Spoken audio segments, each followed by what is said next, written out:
আসসালামু আলাইকুম বন্ধুরা, সেরা সাদা রান্নাঘরে সবাইকে স্বাগতম। আজকে আমরা বিকেলে নাস্তা বানিয়েছি বার্গার।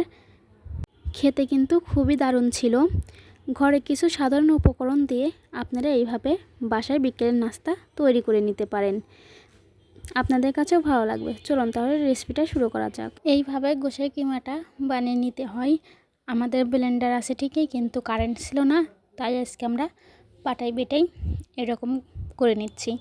আপনারা চাইলে ব্লেন্ডারও নিতে পারেন। আর গোশের কিমাটা হয়ে গেছে। এখন আমি এখানে স্বাদ মতো লবণ দিয়ে দিব। আর এখানে আমি আদা রসুন বাটা, জিরা বাটা আর কিছুটা কাঁচামরিচ কুচি দিয়ে দিব। আগে আমি কাঁচামরিচ কুচিটাই দিয়ে দিব। এখন আমি আদা বাটা দিয়ে দিব। এখন জিরা বাটাটাও দিয়ে দিব। এইখানে আমি কিছুটা মরিচের গুঁড়া দিয়ে দিব। এখন কিছুটা হলুদ গুঁড়া দিয়ে দেব। এইখানে আমি 2 প্যাকেট ম্যাগি মশলা দিয়ে দিব। ম্যাগি মশলাটা দিলে খেতে কিন্তু খুবই স্বাদ লাগে। আর এইখানে আমি 2টা ডিম দিয়ে দিব। ডিম দেওয়া হয়ে গেছে। এখন আমি সম্পূর্ণগুলো মাখিয়ে নেব, সব একসাথে মাখিয়ে নিব। আমার মাখানো হয়ে গেছে। এখন আমি ওই যে ওইখানে বিস্কিটি গুঁড়া রাখছি সেটা দিয়েই করব। এখন আমি এখানে কর্নফ্লাওয়ার দিয়ে দিব 1 চামচ। কর্নফ্লাওয়ারটা দিয়ে আমি ভালোভাবে মেখে নেব। এখানে আমি আগে থেকেই টোস্টের গুঁড়া করে রেখেছিলাম। এইখানে আমি 2টা ডিম নিয়ে নিয়েছি। দুইটা ডিম এখন মিশিয়ে নিচ্ছি। এখন আমি প্যানে সামান্য পরিমাণ তেল দিয়ে দিব। তেলটা দেওয়া হলে আমি এখন ওই গোশের কিমাটা দিয়ে দেব। আপনাদের অনুযায়ী গোল গোল বানিয়ে নেবেন। আমি বিস্কিটের গুঁড়ার সাথে দিয়ে দিব। আমার আগে মনে ছিল না, তাই আমি ভুলে গেছিলাম, ওইভাবে দিয়েছি। কিন্তু আপনারা এইভাবেই দিবেন। এখন আমি একে একে সবগুলো এইভাবে দিয়ে দিব। দেখতেই পাচ্ছেন আমার ভাজাটা কিন্তু হয়ে যাচ্ছে। আপনারা এরকম করে ভেজে নেবেন, তাহলে বার্গারটা খেতেও ভালো লাগবে। এরকম বাদামি বাদামি কালার করে ভেজে নেবেন সবগুলো।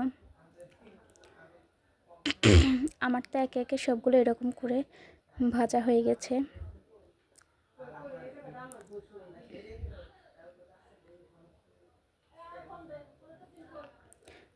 এখন আমি তুলে নিব। আমার ভাজা হয়ে গেছে। এইভাবে সবগুলো আপনারাও ভেজে নেবেন। আমার সবগুলো ভাজা হয়ে গেছে। এখন আমি তুলে নিচ্ছি। এখন আমি বার্গারের জন্য রুটিগুলো কেটে নিচ্ছি। একে একে আমি এগুলো এরকম করে কেটে নেব। আমি সবগুলো কেটে নিয়েছি। এখন আমি প্যানে এরকম করে গরম করে নেব। হালকা একটু তেল দিয়ে ভালোভাবে ভেজে নেব। হালকা করে ভাজবেন, বেশি ভাজলে পুড়ে যাবে রুটিটা। হালকা করে ভেজে নেবেন। আমি এইভাবে সম্পূর্ণগুলো ভেজে নেব। এখন আমি বার্গারগুলো রেডি করে নিচ্ছি। এইখানে 1 পিস শসা, 2 পিস শসা, গাজর, ধনেপাতা দিয়ে আমি সুন্দরভাবে ডেকোরেশন করে নিচ্ছি। আপনাদের মতো আপনারা ডেকোরেশন করে নেবেন, আপনাদের যেই রকম ভালো লাগে। আমার কাছে তো এরকম ভীষণ ভালো লাগছে। আপনাদের কাছে দেখতে কেমন লাগছে কমেন্ট বক্সে কিন্তু অবশ্যই জানাবেন। বাসায় কিছু সাধারণ উপকরণ দিয়েই এইভাবে মজাদার এবং টেস্টি খাবার বানানো যায়। এখন আমার বার্গারটা হয়ে গেছে। দেখতে কিন্তু খুবই সুন্দর লাগছে। আপনাদের কাছে কেমন লাগছে? আমি একে একে সবগুলো এইভাবে বার্গারগুলো রেডি করে নিব। আমার সবগুলো বার্গার রেডি হয়ে গেছে। দেখতে কিন্তু খুবই দারুণ লাগছে। আপনাদের কাছে কেমন লাগছে?